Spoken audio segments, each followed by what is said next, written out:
You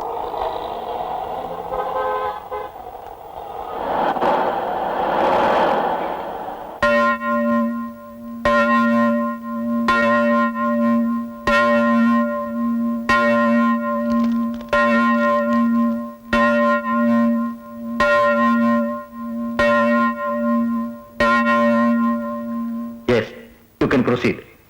Thank you, Your Honor.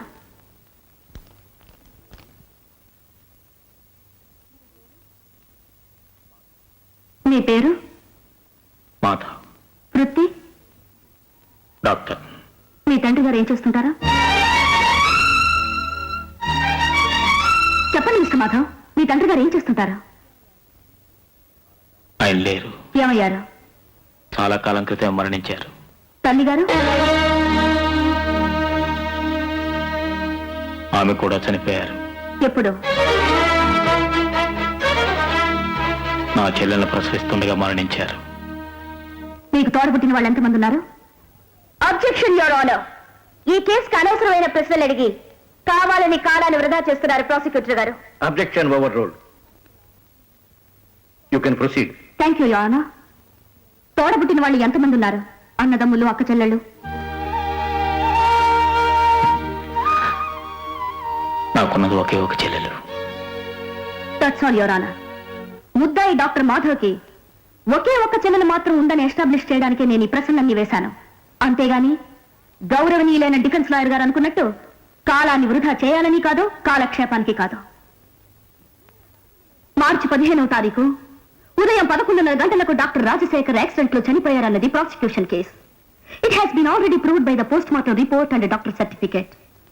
కాకపోతే the most important and crucial question is how he met with the accident. ఆ accident ఎలా జరిగింది?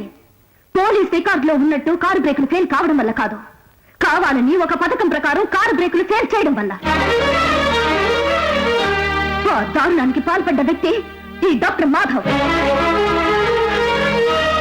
చట్టానికి దొరకకుండా తెలివితేటలు ఉపయోగించి అతి చాకచక్యంగా తనకు కావలసిన ఎలిబీలు సృష్టించుకుని డాక్టర్ మాధవ్ దారుణమైన ఈ నేరాలు చేశాడు.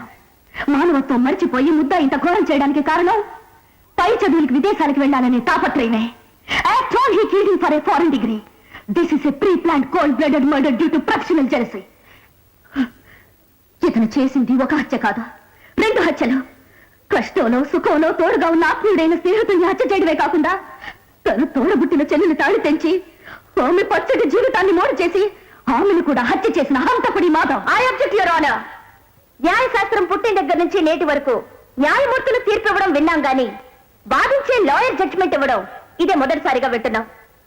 ఆరోపణలు రుజువు అయ్యేంత వరకు బోర్డులో ఉన్న వ్యక్తి నిందితుడు మాత్రమే, నేరస్తుడు కాదు.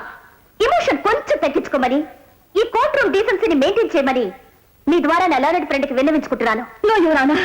ముద్దాయే హంతకుడు అనడానికి తగిన ఆధారాలు ఉన్నాయి కనుకనే నేను స్పెషల్ ప్రాసిక్యూటర్ గా ఈ కోర్టుకు రాగలిగాను. కోర్టు వారు అనుమతిస్తే నా దగ్గరున్న సాక్ష్యాల ద్వారా ఈ మాధవే హంతకుడు నిరూపిస్తాను. Thank you. మార్చి 15వ తారీఖున అంటే డాక్టర్ రాజశేఖర్ హత్య చేయబడిన రోజు ముద్దాయి డాక్టర్ మాధవ్ ఇక్కడ లేరు, ఢిల్లీ వెళ్లారని డిఫెన్స్ వారు చెప్తున్నారు. ఆ స్టేట్మెంట్ శుద్ధ అబద్ధమని నిరూపించడానికి మొదటి సాక్షిగా ఎయిర్పోర్ట్ ఆఫీసర్ మిస్టర్ విశ్వనాథ్ను ప్రవేశపెట్టవలసిందిగా కోరుతున్నారు.